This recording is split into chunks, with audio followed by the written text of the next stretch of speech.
Like every Sunday, Paloma calls her mother to chat about the past week.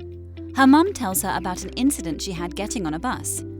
A young man was sitting on the seat designated for people in need, so I asked him to get up for me.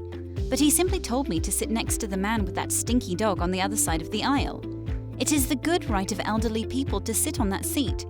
Why are young people nowadays always so rude and respectless? In my days, this wouldn't have been possible.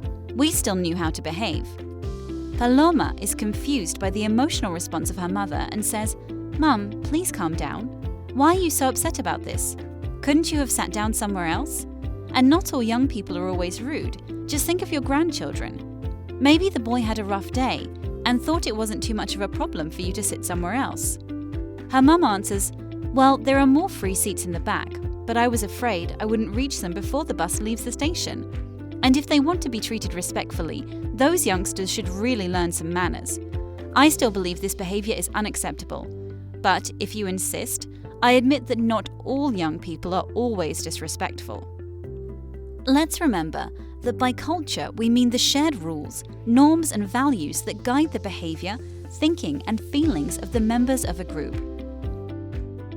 Did you notice how Paloma helps her mother to reflect about the situation from a more objective perspective? How she makes her mother realize that her feelings affect her view of young people in general?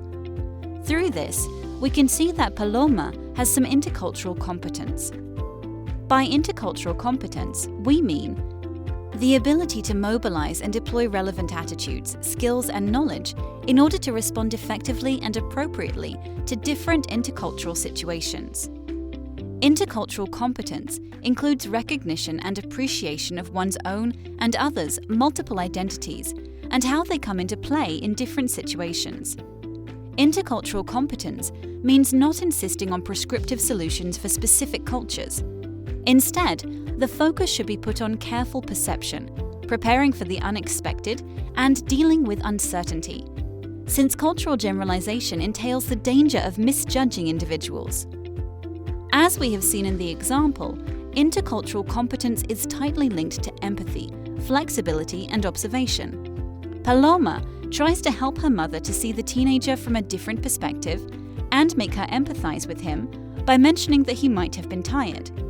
Also, she tries to find a different solution by asking if there were any more free seats. When Paloma's mother talks about the young people, she creates a strong boundary between her own generation and them. This mechanism is called othering. When people use othering, they see the world in categories like us versus them, where them are those who are different from us.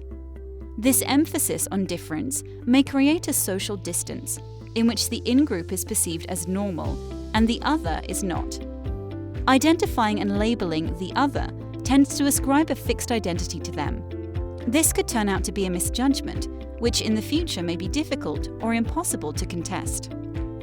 Othering might occur when we get in touch with a cultural behavior that is strange to us and which we have difficulties to understand. Intercultural competence implies the readiness to deal with this difference in an ethno-relative manner. This means viewing values and behaviors of others from broader perspectives and not seeing one's own values and behaviors as normal and superior. Therefore, intercultural competence also includes an understanding of power. So, how do we best acquire intercultural competence? Intercultural learning is a lifelong process, which is most successful through conscious, planned, and facilitated experiential learning. It is important to note that exposure and interaction with people of different cultural affiliations do not automatically result in intercultural learning. It is also worth mentioning that the non-formal education sector has so far the strongest experience in facilitating these educational processes. But how do we know if someone is interculturally competent? The answer to this question is not a simple one, because intercultural competence cannot be measured through standard quantitative testing. And since it is a lifelong learning process, full intercultural competence can hardly be achieved.